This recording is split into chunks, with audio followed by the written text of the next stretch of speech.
Olá, estamos de volta com mais uma edição do No Cafezinho e hoje quem vem tomar o café com a gente é o deputado federal Tadeu Alencar. Tudo bem, deputado? Tudo bem, tudo ótimo. Vamos conversar também com Carol Brito, que está aqui para trocar uma ideia com a gente hoje, tomando chocolate quente, porque a Carol não toma café, eu queria dedurar. É porque Recife é um ambiente muito frio, né? A gente precisa tomar um chocolate quente. Deputado, a gente está às vésperas aí do segundo turno, o seu partido está apoiando o presidenciável Fernando Haddad.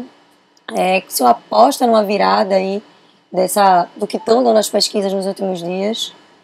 Eu acho que a gente que está num processo eleitoral tem uma observação que eu acho que é bem simbólica.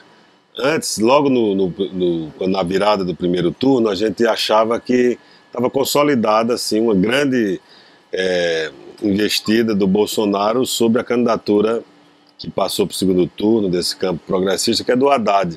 E passado alguns dias, a gente vê que diminuiu a rejeição do Haddad, ficou mais ou menos equivalente à rejeição do Bolsonaro, e há uma diminuição da diferença, o que faz presumir que, ainda que se admita a vantagem do Bolsonaro, é possível, dentro da margem de erro e de muitos erros cometidos, revelando essa face bastante autoritária da candidatura Bolsonaro, do seu pensamento, às vezes exposta por ele, às vezes exposta por outros interlocutores, como o seu filho. É possível que muita gente tenha ficado em dúvida, porque afinal de contas não está em disputa um conjunto de ideias, um projeto de Brasil. Tem um pensamento que é regressivo, que é reacionário, que defende a ditadura, que defende a tortura e os torturadores, que tem por livro de cabeceira a biografia de Brilhante Ustra. Isso é uma coisa mais do que um pensamento conservador, é uma anomalia, é uma patologia até. O Brasil não precisava disso. Depois de um governo Temer repudiado por 98% dos brasileiros, a gente precisava de alguma coisa que juntasse os bons que estão em toda parte, que se concentrasse na economia. Nós estamos há 3 anos de recessão, 28 milhões de desempregados, um modelo tributário que é regressivo. Acho que a gente tinha que ter assim, a capacidade de ter muita responsabilidade política e construir soluções para os nossos problemas que são monumentais e que não serão superados com palavras de ordem. Eu acho que, apesar de reconhecer a prevalência dessa tendência do Bolsonaro, eu acho que passou a ser factível uma virada, porque há uma inquietação, há um incômodo. O eleitor de Bolsonaro não é igual a Bolsonaro, há um voto de indignação, um voto de protesto, e eu penso que isso pode, se você não concorda com o pensamento de Bolsonaro, por que vai votar nele? O PSB fez oposição ao governo Temer. Se o senhor tivesse que fazer um comparativo hoje entre o modelo de Temer e o modelo de Bolsonaro, o senhor ficaria com qual dos dois? Eu não ficaria com nenhum dos dois, seguramente. Acho que depois do governo Temer, um governo Bolsonaro, é matar a esperança do Brasil. A gente está precisando de um ambiente arejado, que possa ser oxigenado pelas pessoas que têm responsabilidade política, que têm visão de que o Brasil precisa construir soluções. A gente passou 2 anos lá, uma briga intensiva entre grupos políticos, isso não deu nada, o Brasil derretendo nesse meio tempo. E agora, ao invés de ser, podia ser uma candidatura conservadora, o Alckmin, o Amoedo, até o Henrique Meirelles. Agora, Bolsonaro não dá. Bolsonaro ele prega a antipolítica e ele é tudo que tem do que há de pior no sistema político brasileiro, que ataca as mulheres, os negros, os homossexuais, que acha que pode fechar o Congresso Nacional, fechar o Supremo Tribunal Federal, e ainda diz que não precisa nem mandar um jipe, pode ser um cabo e um soldado. Isso é uma coisa muito grave. É a negação da institucionalidade, é a negação de que a gente possa, dentro da política, eu espero que, se Bolsonaro for eleito, que eu não espero, que ele tire os coturnos antes de assumir a faixa de presidente da República do Brasil. Deputado, havia uma expectativa de que fosse montada uma frente democrática em torno da candidatura de Haddad, justamente como uma reação a Bolsonaro. E essa frente acabou não vingando. Inclusive, um dos procurados era do seu partido, o ex-ministro Joaquim Barbosa. Por que essa frente não deu certo? Eu acho que a frente que os partidos não tiveram condição interesse, empenho, energia para construir, eu acho que a sociedade brasileira vai construir uma grande frente democrática, porque no fundo há uma indignação, há uma reação aos erros que foram cometidos por setores do campo progressista no Brasil. Nós, por exemplo, temos compromisso com esses erros. Agora, o que está em jogo não é um partido, não é uma cor de bandeira, é a democracia, é a forma como um candidato que prega a violência, que prega o ódio, que quer armar as crianças. Essa é a forma de proteger as nossas crianças, a nossa juventude, com o ódio, armando a população. Evidentemente que não é disso que o Brasil precisa. Então eu acho que a frente democrática que os partidos não tiveram condição de construir, será construído pela sociedade brasileira. E independente de quem seja vitorioso em 28 de outubro, a gente tem que cumprir um papel. Não dá para ser apenas o papel de contestação ou de ser apenas laudatório, de bater palmas para nenhum vencedor no dia 28 de outubro. Eu acho que a gente precisa, depois de virar a segunda-feira, qual é a pauta que o Brasil, nesse momento, pode ajudar o crescimento da economia. O setor produtivo... Quando o senhor fala nos erros que o senhor citou, não temos compromisso com esses erros, o senhor se refere a esses erros que o PT cometeu e que foi cobrado durante a campanha inteira por não fazer um meia-culpa, por não assumir esses erros? Sim, claro, nós temos aí coisas que não deveriam ter acontecido. O presidente Lula chegou à presidência da República sob um grande entusiasmo popular em torno da moralidade pública, do combate à corrupção, de um governo democrático, probo, e, claro, muitos erros que a gente precisaria admitir e saber que não está em disputa esses erros, a afirmação desses erros ou um modelo diferente. Está em disputa a democracia. Bolsonaro, seguramente, pelo seu primitivismo, pela defesa de ideias que são absolutamente retrógradas, medievais, é isso que eu espero que possa juntar. Esse risco instalado hoje para o seu campo tem a ver também com a questão de o PT não ter aberto espaço para uma aliança com Ciro Gomes, certo? Ciro tentou muito, foi atrás, o PSB quase chegou a apoiar Ciro. O senhor considera que o PT trabalhou pesadamente para isolar Ciro e que isso pode ter sido uma estratégia equivocada? Eu sempre defendi que a gente devia ter nesse campo uma visão aliancista, que pudesse caminhar com várias candidaturas. Uma eleição em 2 turnos é para isso, para que cada um apresente o seu projeto e no segundo turno possa ver quem acumulou mais força. Eu defendia isso. Se fosse o candidato do PT, que fosse. Se fosse o Ciro, que fosse.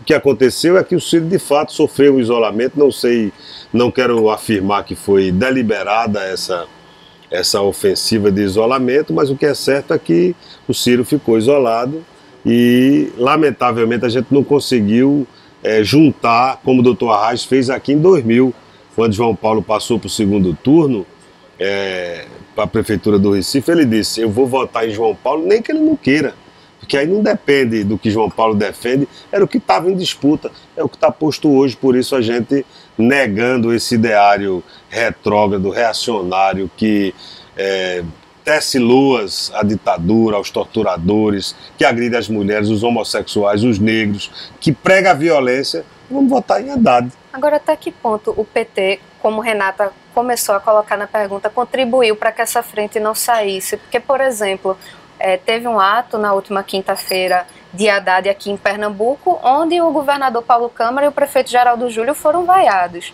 Isso aconteceu, inclusive, no primeiro turno. Achados de golpistas, né? Porque o PT, no caso, como é que vocês veem ficou essa uma aliança reação aqui meio desarrumada. Veja, eu acho que eu estava lá, então pude ver isso. Foi uma reação muito localizada, fruto de insatisfações pelo fato da candidatura que setores do PT tinham e que foi retirada pela direção nacional do próprio PT. Se tem alguma vaia a ser atribuível a alguém, não deveria ser para o governador Paulo Câmara ou para Geraldo Júlio, mas para a direção do próprio partido, que também caminhou nessa direção. De modo que E foi uma vaia muito tímida, eu estava do lado, não foi uma coisa que entusiasmou a população. Fica no passado, então, né?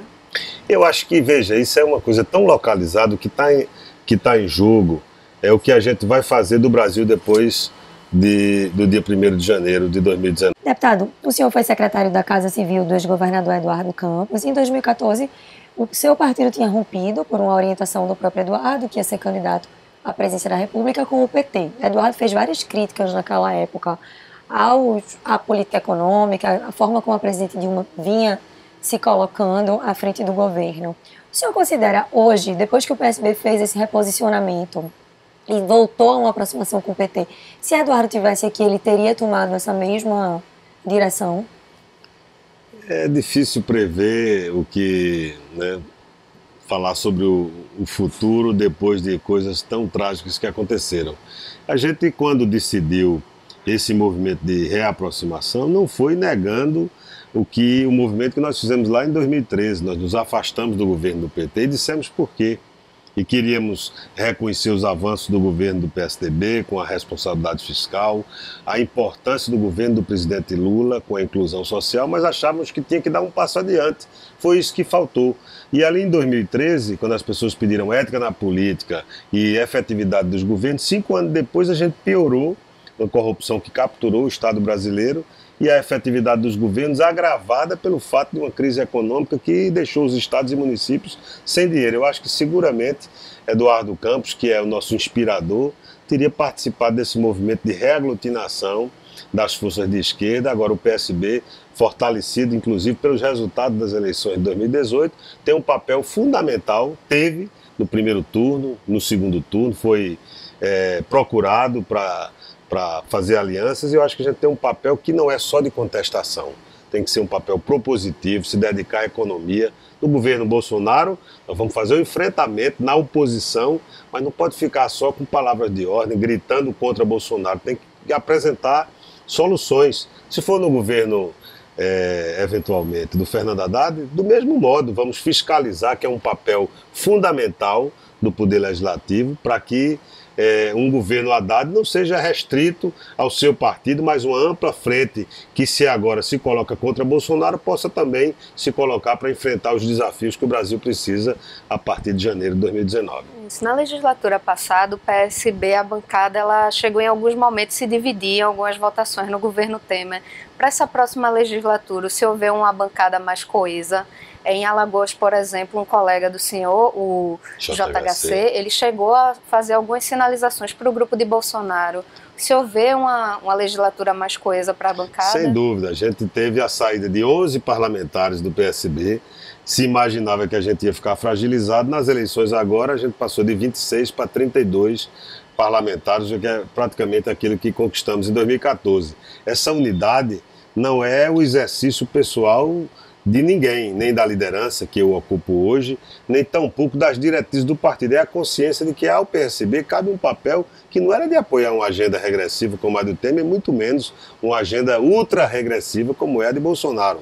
Agora, não dá para ficar só na contestação. O nosso papel deve ser maior do que isso e, portanto, nós vamos conversar com os partidos desse campo e ver quem se adequa a essa visão de ser propositivo, de apresentar soluções, de apoiar o que for bom para o Brasil, de ser energicamente contrário àquilo que contrariar o nosso ideário programático. Da bancada do PSB, quais são as pautas assim, que estão com prioridade para serem colocadas na discussão? Tem reforma da Previdência aí, Sim. que pode ser uma pauta que deve voltar agora. O senhor acha que só depois da eleição isso deve voltar? Eu acho que não tem ambiente para, nessa eleição, acho que a gente deveria fechar essa legislatura aprovando o fim do foro privilegiado, que eu acho que era um sinal de que a gente estava compreendendo minimamente os reclamos da sociedade. E na próxima legislatura, começando dia 1º de fevereiro, que a gente discuta pautas econômicas e não ficar querendo reduzir a maioridade penal, querendo mexer no Estatuto de Desarmamento. Vamos discutir a reforma tributária. Como é que a gente torna o sistema tributário brasileiro mais simplificado, mais progressivo? Hoje ele é regressivo, ele penaliza os mais pobres e ainda sufoca o setor produtivo. Então esse sistema não é bom. A gente precisa ajudar quem produz, quem gera emprego e, evidentemente, tributar não o consumo, mas tributar a propriedade e a renda de maneira, evidentemente, a que cada um contribua com a sua capacidade contributiva para trazer mais justiça social para o Brasil. Vamos por aqui, né? Passou muito rápido. Estava olhando para ver se Carol tem alguma pergunta ainda, Carol. Não, acho que já finalizou bem. A gente fica aqui. Obrigada, deputado. Muito obrigada, viu? Obrigado. A gente fica aqui com mais uma edição do No Cafezinho. A gente volta na semana que vem para comentar o resultado das eleições. Tchau, tchau.